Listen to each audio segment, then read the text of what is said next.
They're crippled with a circumstance, but y'all, I know it looked dim, I know it looked dreary, but let me tell you, there's hope in this text. Because there is a Christ with a cure.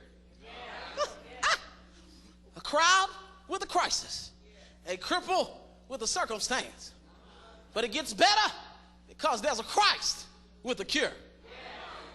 Y'all, the text introduces Jesus by saying Jesus saw the man. Y'all missed y'all shout cue. Jesus saw the man.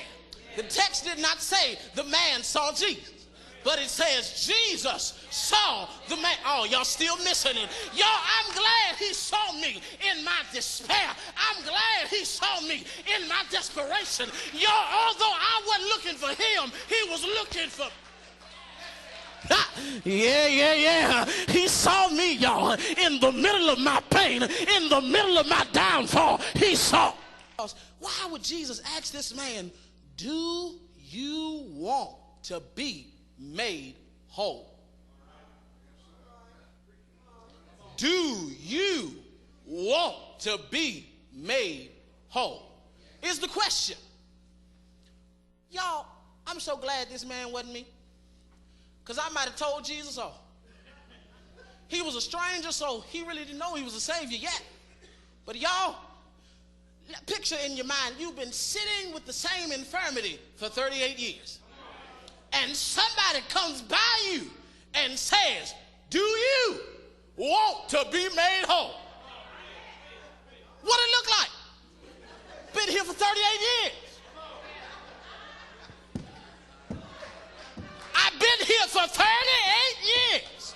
And you got the nerve to ask me, do I want to be made whole?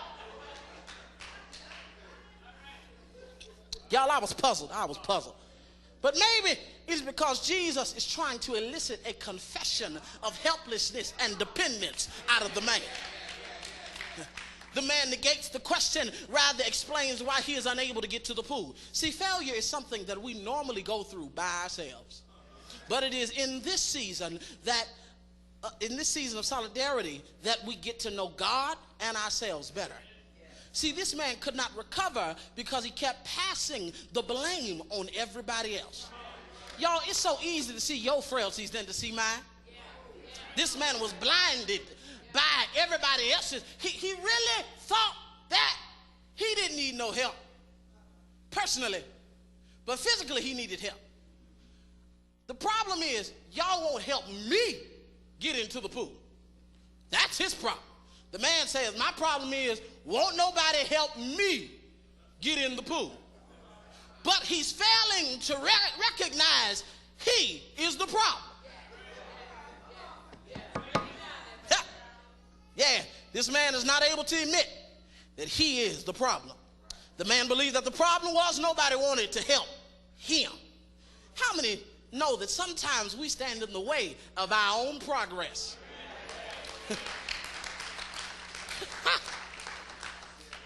Y'all, in my ministering to addiction class, we had to interview a therapist. Y'all, and I asked this therapist, why is it that we stand in the way of our own progress, y'all? She says, it is because we do not like to take accountability for our actions. We would rather stay in denial than face the music. Here, Jesus is trying to get this man to confess that he had a problem. That's why Romans 10:9 says, if thou wilt confess with thy mouth. Yeah. But the problem with some of us from the pulpit to the pew is that we're so stuck in our denial, we can't see our deliverance. So stuck in our denial. So stuck. What they gonna say about me? What they gonna say about me if I tell them I got a problem? What they gonna say? What this man gonna say? I don't know him. He's a stranger to me. How would he look at me? My family don't want me. My girlfriend done left me. My church members walked away from me. Well, I don't need nobody else to walk away from me. I can't face another disappointment. Y'all, but see, Jesus not only asked the question because he wanted a confession out of this man. Jesus also asked the question because, see, the man was worshiping the water instead of God. You must understand, this water is the symbolism of newness of life. If I can just get to the water, I can be made whole. If I can just get to the water, it's the same symbolism as the woman with the issue of blood saying, if I can just touch the hem. But the thing about it is, he wasn't worried about God, he was worried about the wall. And anytime that you come to church worrying about the music and not Jesus, you'll miss him every time. We come to church worried about who preaching. Come to church worried about all these other things. But what you need to be coming to church for is, y'all, can I be real with you? I've never found somebody going to the hospital worrying about who's going to be there. I ain't never been to the emergency room talking about who in the emergency room. They in there, I can't go. No. No, at that time, I need something to heal me. You come to church to get a healing, not to see God. Y'all, Christ with the cure, y'all. I'm done. Getting ready to leave you. But Jesus spoke to this man. Jesus spoke words. The word spoke words, and the man was healed. The word spoke words, and the man was healed. The word spoke words, and the man, y'all ain't getting it. The word spoke words, and he was healed. Y'all, a lot of us are looking for God to touch us. But can I ask you a question? Could you handle if he just spoke you a word? We're looking for God to touch us. Why does God have to touch us? Why couldn't he just say a word?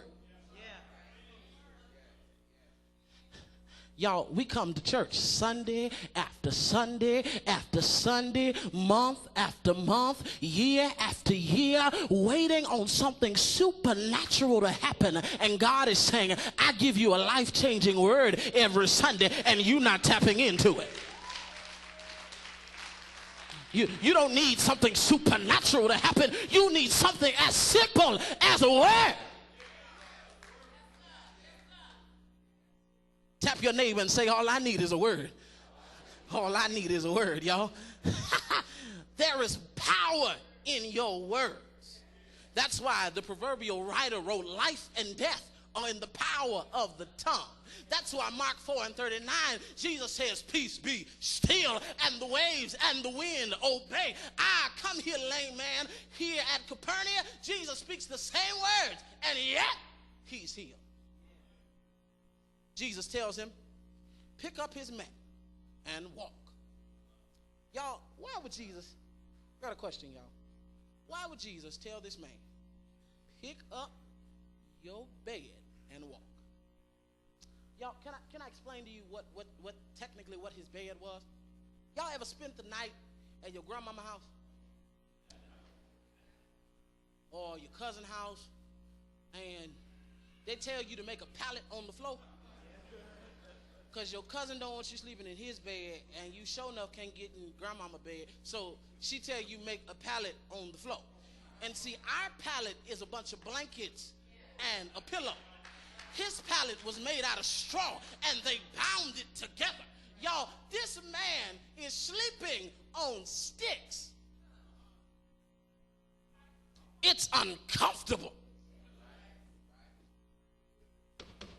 It's uncomfortable, y'all.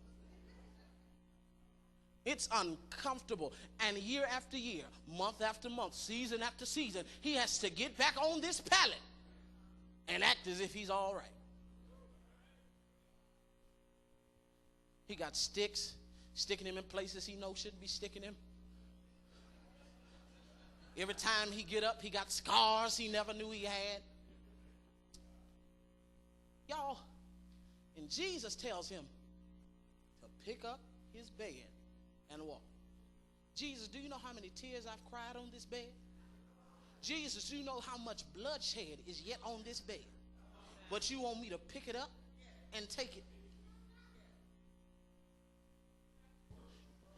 Jesus, why do you want me to pick up this bed and bring it with me?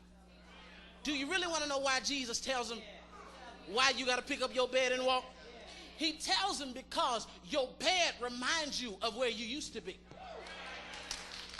And your bed reminds you of what you don't want to go back to. Yes, sir. See, a lot of us, we get saved in the church, and then we buy a new hat, we discard of everything old, and then we come to church like we've been super saint all our lives, and we get spiritual amnesia. Baby, you was just out there shaking your butt too. You was just out there smoking a blunt too. Don't you?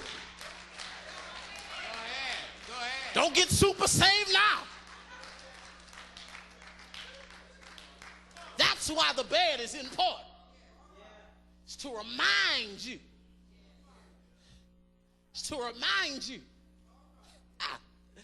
I'm not there anymore. Not there anymore. Not only am I not there anymore, but guess what? I don't want to go back to it. Don't want to go back. That's why the songwriter wrote, Jesus, I'll never forget what you've done for me. Jesus, I'll never forget how you brought me out. Jesus, I'll never forget. No, never. But then not only if that song didn't get you, there's another song that says, when I look back over my life and I think things over, I can truly say that I've been blessed. Why? Because I'm a testimony.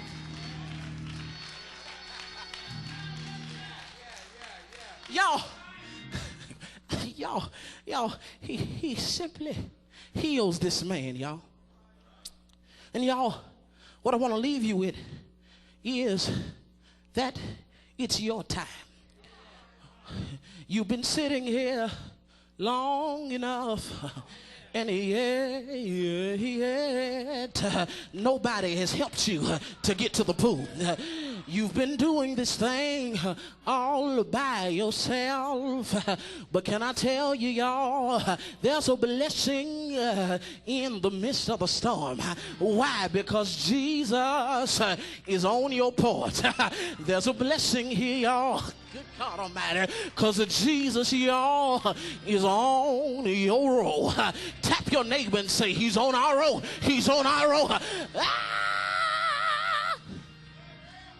But the thing about it is, about it being your time, you want to know why it's your time? Because one Friday, he died. One Friday, he died. Didn't he die, y'all? Didn't he die?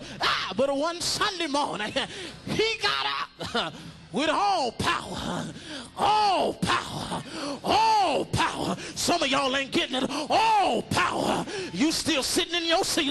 All power. Still sitting in your seat. All power. You still laying on that pallet. All power. It's your time to get up. It's your time.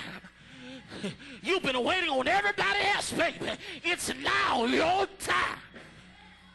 Y'all don't believe me? That's why the songwriter said, the struggle is over for you. You've been in this place long enough. And the mountainside has been rough. But the struggle is over for you. Anybody believe that? That the struggle is over?